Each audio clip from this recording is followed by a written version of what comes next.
नमस्कार मंडळी.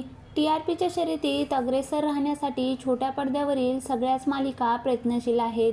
गेली 3 वर्ष टी-आर-पीमध्ये सायली अर्जुनच्या ठरलं तर मग मालिकेने अधिराज्य गाजवलं.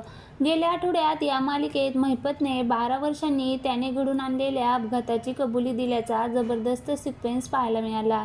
त्यामुळे मालिकेला गेल्या आठवड्यात खूप चांगलं रेटिंग मिळालं. नेहमीप्रमाणे ठरलं तर मग टी-आर-पीमध्ये अव्वल स्थानी आहे.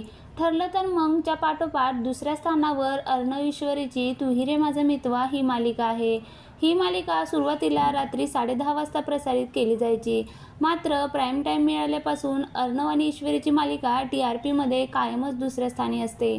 यानंतर तिसऱ्या आणि चौथ्या स्थानी अनुक्रमे नशीबवान आणि घरोघरी मातीच्या चुली या मालिका आहेत. हे टी-आर-पी रेटिंग 30 नोव्हेंबर ते 6 डिसेंबर या 7 दिवसांचं आहे. लक्ष्मीच्या पावलांनी या मालिकेचा टी-आर-पी कलाच्या एक्झिटनंतर कमी झाला होता. मात्र गेल्या आठवड्यात या मालिकेने पुन्हा एकदा टॉप 5 मध्ये एंट्री घेतल्याचं पाहायला मिळालं.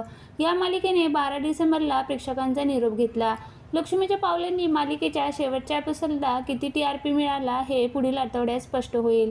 याशिवाय झी मराठीवरील तेजश्री प्रधानची विण दोघातील ही तुटे ना ही मालिका अवस्थानी ठरली आहे. या मालिकेला गेल्या आठवड्यात 3.8 टी-आर-पी मिळाला होता. या पाठोपाठ कंबळी, लक्ष्मी निवास, तारिणी या मालिकांचा क्रमांक लागतो. गेल्या काही दिवसात यायला लागलं प्रेमाचं या मालिकेचा टी-आर-पी सुद्धा कमी झाला आहे. ही मालिका सुद्धा सुरुवातीला कायम टॉप 7 मध्ये असायची. मात्र आता ही मालिका 10व्या स्थानी आहे.